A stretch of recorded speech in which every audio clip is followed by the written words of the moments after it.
Have you ever wasted a whole day doing nothing, just lying around telling yourself, I'll start tomorrow? What if that tomorrow never comes? In a quiet village, where the breeze carried the scent of soil and mango trees, lived a boy named Raju.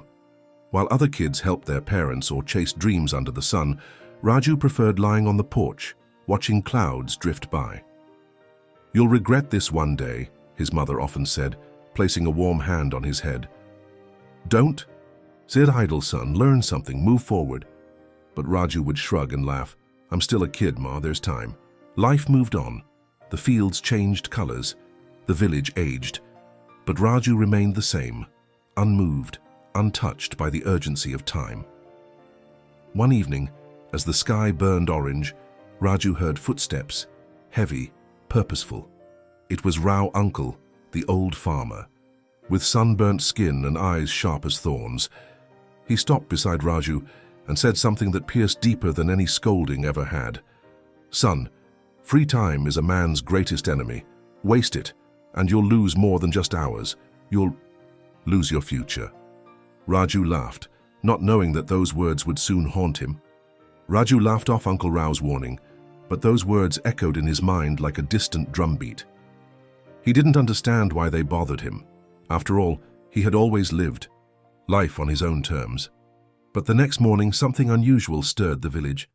A wealthy merchant had arrived, dressed in fine clothes, his cart filled with colorful tools and scrolls.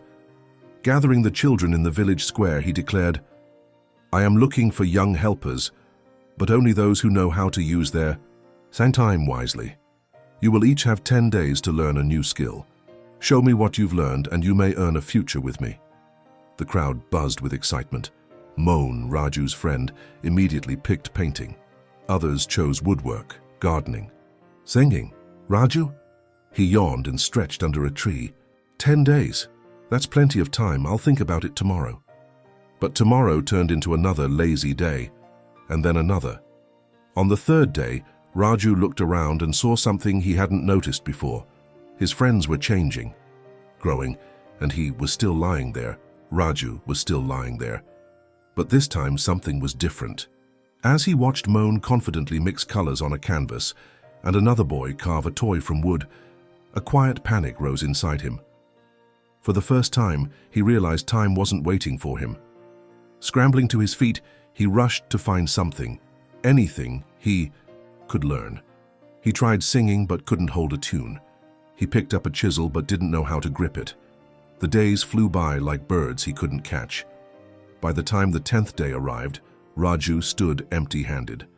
The merchant returned, eager to see what the children had achieved. Laughter and applause filled the air as Mohan revealed his beautiful paintings. Others showcased toys, flower pots, songs. Then came Raju's turn. He stepped forward with nothing but silence and lowered eyes.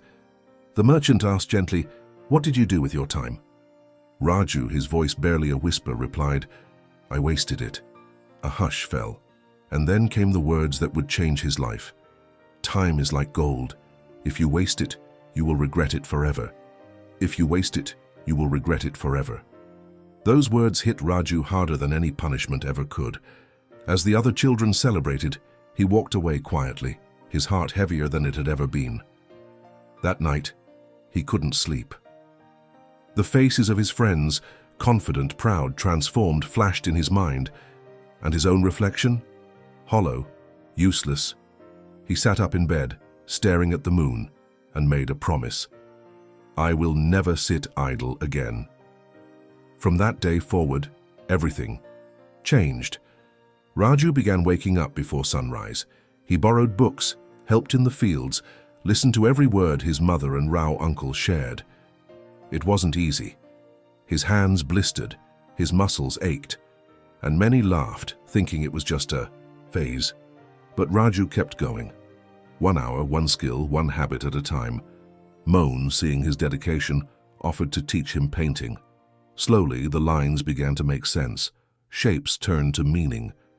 And for the first time, Raju felt something bloom inside. Him. Purpose. Purpose. That was the word that lit the path beneath Raju's feet.